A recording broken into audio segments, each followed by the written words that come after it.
Good morning, সুপ্ৰভাত জনালোঁ সকলোকে। নতুন দিন এটাৰ সকলোকে শুভেচ্ছা জনালোঁ। সকলোৰে দিনটো শুভ হওক, মংগল হওক। এতিয়া সময় 6 বাজিছে। আপোনালোকক ভিডিঅ' আকাৰে কোৱা এটা উদ্দেশ্য হৈছে, এতিয়া 6 বাজিছে। 6 বজাত আপোনালোকে গম পায় ৰ'দৰ কিৰণ কেনেকুৱা ধৰণৰ হয়। কিন্তু আজি পৰিৱেশটো সম্পূৰ্ণ ব্যতিক্ৰম বুলি ক'ব লাগিব। বহুত দিনৰ মূৰত, বহুত বছৰৰ মূৰত বুলি ক'ব লাগিব। এনেকুৱা ধৰণৰ আমাৰ অঞ্চলত বিশেষকৈ, আপোনালোকৰ তাত নাজানো, কুঁৱলীয়ে বাট নেদেখা হৈছে। এতিয়া 6 বাজিছে। ৰাতিপুৱাটো আৰু আছিলে 4-5 বজাত, কিন্তু এতিয়া 6 বজালৈকে অলপ কমিব নেকি তাকে দেখাব চেষ্টা কৰিছিলোঁ, কিন্তু একেই আছে।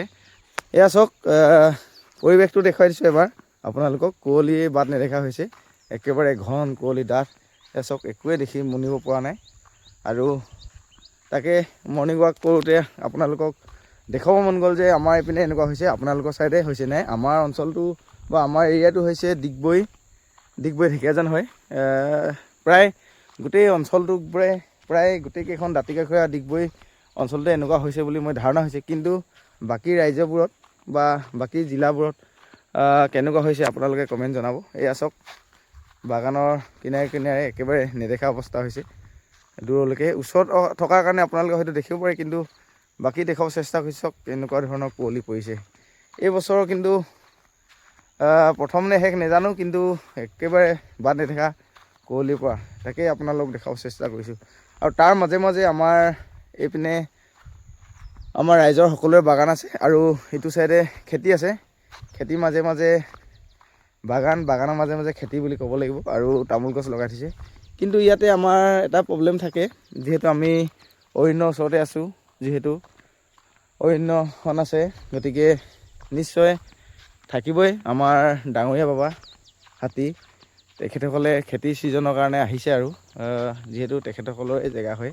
কিন্তু তথাপিও আমি তেখেতলোককতো বাধা দি ৰাখিব নোৱাৰোঁ। কিন্তু কৃষিৰ কাৰণে, পেটৰ কাৰণে, ভাতমুঠি আমিতো মোকলাবই লাগিব। গতিকে আমাৰ গধূলি টাইমত এনেকুৱা ধৰণৰ খৰি আৰু খেৰ দি আমি ৰৈ থাকোঁ, আৰু মানে যাতে আমাৰ বাবাই আমাক অনিষ্ট কৰিব নোৱাৰে।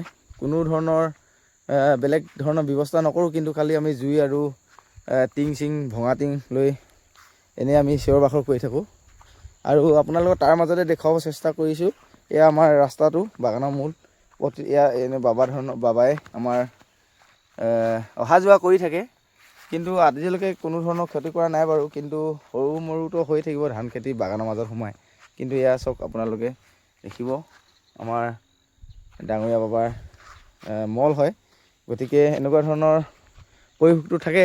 কিন্তু কুঁৱলীৰ কাৰণে হয়তো অলপ ভয় লাগে এতিয়া টাইমত উলিয়াবৰ কাৰণে, কেলেই একো দেখা নাপায়, বাট নেদেখায় গোটেই। তথাপিও কিন্তু এতিয়ালৈকে একো হোৱা নাই। ভগৱানে নকৰক, যাতে সকলোকে নকৰক, সকলোৱে ভালে কুশলে থাকক। ধন্যবাদ। তাকেই আপোনালোকক দেখুৱালোঁ, মানে কুঁৱলী কেনেকুৱা ধৰণৰ হৈ আছে আমাৰ ইয়াতে। একো বাট দেখি পোৱা নাই। এয়া চাওক, একেবাৰে এন্ধাৰ কুঁৱলীৰ পৰা নাই। ধন্যবাদ।